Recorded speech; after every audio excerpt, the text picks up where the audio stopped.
नमस्कार, मैं नियाज खान और आप देख रहे हैं एनएमएफ न्यूज। 15 अगस्त को आज जैसे ही सुबह हुई ऐसा लगा जैसे देश ने अंगड़ाई ली हो। चारों तरफ आजादी के जश्न का माहौल, हाथों में तिरंगा, जुबान पर राष्ट्रीय गान और खुशनुमा मौसम, जैसे कुदरत भी भारत की आजादी का जश्न मना रही हो। वहीं लाल किले की प्राचीर से पीएम नरेंद्र मोदी का 83 मिनट का देश को संबोधन, ये सब देखने के बाद फिर से एहसास हुआ कि हम एक आज़ाद मुल्क में सांस ले रहे हैं, जहां अपना तिरंगा झंडा है जिसे हम कहीं भी फहरा सकते हैं, अपना राष्ट्रगान है जिसे हम गुनगुना सकते हैं, देश का अपना संविधान है, अपना लोकतंत्र, सब कुछ अपना है जो हमें भारतीय होने पर गर्व महसूस कराता है। वहीं जिस आज़ाद मुल्क में हम सांस ले रहे हैं, इसके लिए हमारे स्वतंत्रता सेनानियों ने किस तरह से हंसते हंसते फांसी के फंदे पर चढ़ गए, ये एहसास भी हमें उनके प्रति गर्व महसूस कराती है। आज देश अपनी आज़ादी का 75वां वर्षगांठ मना रहा है। इस मौके पर पीएम मोदी ने देश के उन सभी सूरवीरों का नाम लिया और इसके साथ ही साथ भ्रष्टाचारियों को भी चेतावनी दे डाली।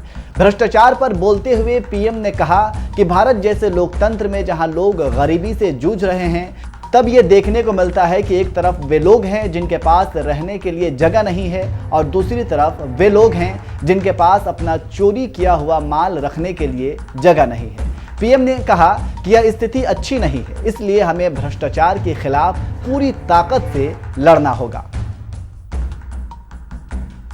भारत जैसे लोकतंत्र में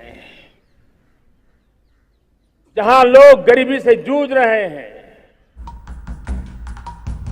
जब ये तरफ से देखते हैं, एक तरफ वो लोग हैं जिनके पास रहने के लिए जगह नहीं है, दूसरी तरफ वो तरफ लोग हैं जिनको अपना चोरी किया हुआ माल रखने के लिए जगह नहीं है। ये स्थिति अच्छी नहीं है और इसलिए हमें भ्रष्टाचार के खिलाफ पूरी ताकत से लड़ना है। इसके अलावा पीएम मोदी ने कहा कि जब तक भ्रष्टाचार और भ्रष्टाचारी के खिलाफ नफरत का भाव पैदा नहीं होता या फिर सामाजिक रूप से उसे नीचा देखने के लिए मजबूर नहीं किया जाता, तब तक यह मानसिकता खत्म नहीं होने वाली है। सुनिए। और कई लोग तो इतनी बेशर्मी तक चले जाते हैं कि कोर्ट में सजा हो चुकी हो, भ्रष्टाचारी सिद्ध हो चुका हो, जेल जाना तय हो चुका हो, जेल गुजार रहे हो, उसके बावजूद भी उनका महिमा मंडन करने में लगे रहते हैं, उनकी शान शौकत में लगे रहते हैं, उनकी प्रतिष्ठा बनाने में लगे रहते हैं। अगर जब तक समाज में गंदगी के प्रति नफरत नहीं होती है, स्वच्छता की चेतना जगती नहीं है। जब तक भ्रष्टाचार और भ्रष्टाचारी के प्रति नफरत का भाव पैदा नहीं होता है, सामाजिक रूप से उसको नीचा देखने के लिए मजबूर नहीं करते, तब तक एक मानसिकता खत्म होने वाली नहीं है। प्रधानमंत्री मोदी ने आगे भ्रष्टाचारियों के ऊपर हमला करते हुए कहा कि कई लोगों को जेलों में जीने के लिए मजबूर करके रखा हुआ है। हमारी कोशिश है कि जिन्होंने देश को लूटा है उनको लौटना पड़े। वह स्थिति हम पैदा करेंगे, वे अब बच नहीं पाएंगे। इस मिजाज के साथ भ्रष्टाचार के खिलाफ एक निर्णायक कालखंड में हिंदुस्तान कदम रख रहा है। आपको बता दें कि देश को लूटकर भागने वाले उद्योगपतियों को लेकर मोदी सरकार को हमेशा विपक्ष घेरता रहा है, लेकिन जिस अंदाज में पीएम ने लाल किले की प्राचीर से भ्रष्टाचार और परिवारवाद से निपटने का संकल्प दिखाया और देशवासियों से सपोर्ट मांगा, उससे इस बात के संकेत मिल रहे हैं कि जल्द ही मोदी सरकार कोई सख्त कानून की तरफ बढ़ सकती है। आपको क्या लगता है, क्या मोदी सरकार भ्रष्टाचार को लेकर कोई नया कानून बनाने जा रही है? कमेंट करके जरूर बताएं और साथ ही वीडियो के अंत में एक बार फिर से आप सुनिए कि पीएम मोदी ने भ्रष्टाचार और भाई भतीजावाद को लेकर लाल किले की प्राचीर से क्या कुछ कहा। भारत जैसे लोकतंत्र में जहां लोग गरीबी से जूझ रहे हैं, जब ये तरफ से देखते हैं, एक तरफ वो लोग हैं जिनके पास रहने के लिए जगह नहीं है, दूसरी तरफ वो तरफ लोग हैं जिनको अपना चोरी किया हुआ माल रखने के लिए जगह नहीं है। ये स्थिति अच्छी नहीं है और इसलिए हमें भ्रष्टाचार के खिलाफ पूरी ताकत से लड़ना है।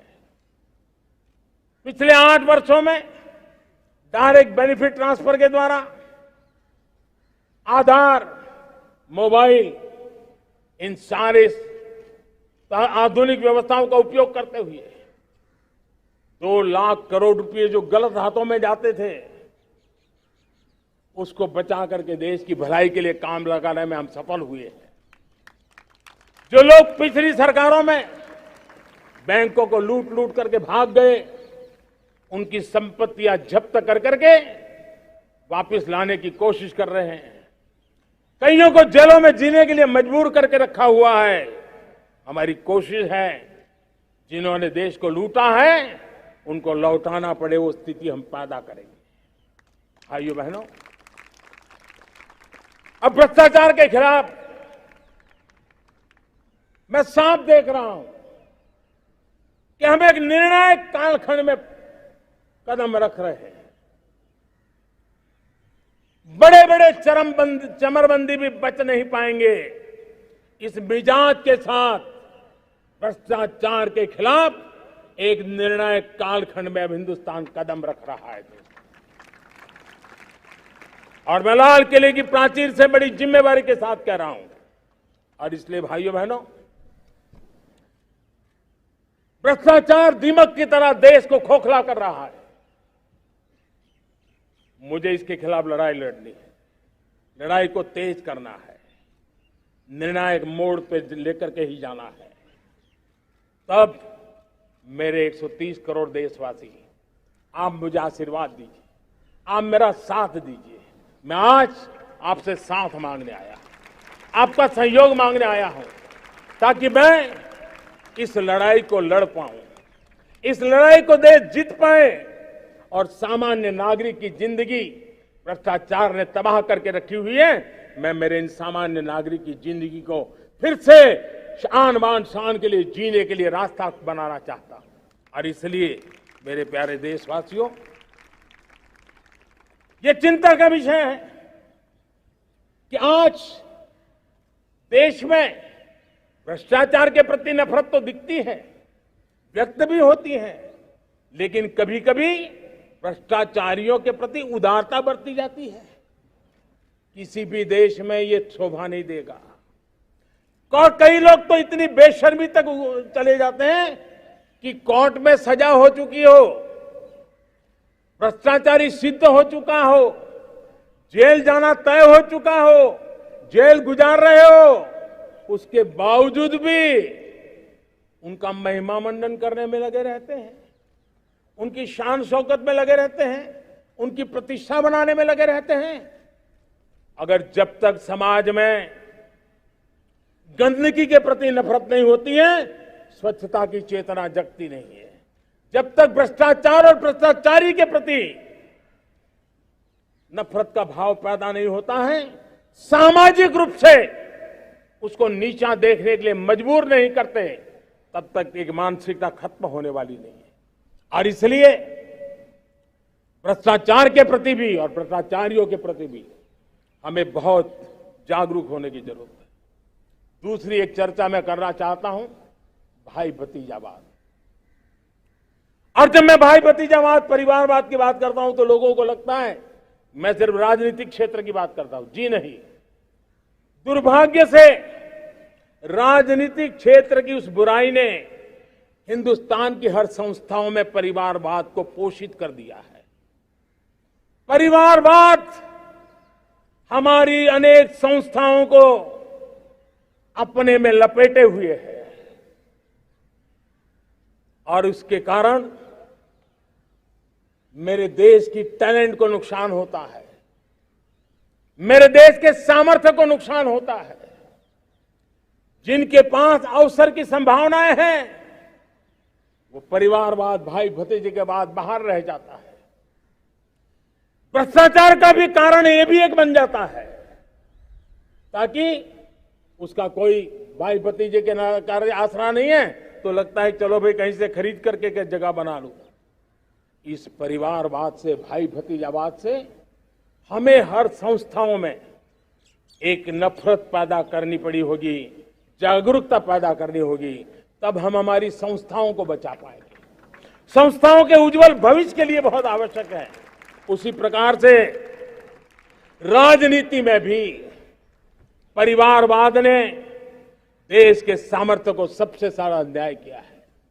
परिवारवादी राजनीति परिवार की भलाई के लिए होती है, उसको देश की भलाई से कोई लेना देना नहीं होता है। और इसलिए लाल किले की प्राचीर से तिरंगे झंडे के आन बान शान के नीचे भारत के संविधान का स्मरण करते हुए मैं देशवासियों को खुले मन से कहना चाहता हूं, आइए हिंदुस्तान के राजनीति के शुद्धिकरण के लिए भी, हिंदुस्तान की सभी संस्थाओं के शुद्धिकरण के लिए भी हमें देश को इस परिवारवादी मानसिकता से मुक्ति दिला करके योग्यता के आधार पर देश को आगे ले जाने की ओर बढ़ना होगा। यह अनिवार्यता है, वरना हर किसी का मन कुंठित रहता है कि मैं उसके लिए योग्य था, मुझे नहीं मिला क्योंकि मेरा कोई चाचा, मामा, पिता, दादा, दादी, नाना, नानी कोई वहां थे नहीं। ये मनस्थिति किसी भी देश के लिए अच्छी नहीं। मेरे देश के नौजवानों, मैं आपके उज्जवल भविष्य के लिए, आपके सपनों के लिए, मैं भाई भतीजावाद के खिलाफ लड़ाई में आपका साथ चाहता हूं। परिवारवादी राजनीति के खिलाफ लड़ाई में मैं आपका साथ चाहता हूं। ये संवैधानिक जिम्मेवारी मानता हूं मैं, ये लोकतंत्र की जिम्मेवारी मानता हूं मैं, ये लाल किले के प्राचीर से कही गई बात की ताकत में मानता हूं, और इसलिए मैं आज आपका अवसर चाहता हूं। हमने देखा पिछले दिनों खेलों में, ऐसा तो नहीं है कि देश के पास पहले प्रतिभाएं नहीं रही होंगी, ऐसा तो नहीं है कि खेलकूद की दुनिया में हिंदुस्तान के नौजवान, हमारे बेटे बेटियां कुछ कर नहीं सकते, लेकिन सिलेक्शन भाई भतीजेवाद की चैनल से गुजरते थे और उसके कारण वो खेल के मैदान तक, उस देश तक तो पहुंच जाते थे। जीत हार से उन्हें लेना देना नहीं था, लेकिन जब ट्रांसपेरेंसी आई, योग्यता के आधार पर खिलाड़ियों का चयन होने लगा, पूर्ण पारदर्शिता से खेल के मैदान में सामर्थ्य का सम्मान होने लगा, आज देखिए दुनिया में खेल के मैदान में भारत का तिरंगा फहरता है, भारत का राष्ट्रगान गाया जाता है, गर्व होता है, और परिवारवाद से मुक्ति होती है, भाई भतीजावाद से मुक्ति होती है, तो ये नतीजे आते हैं।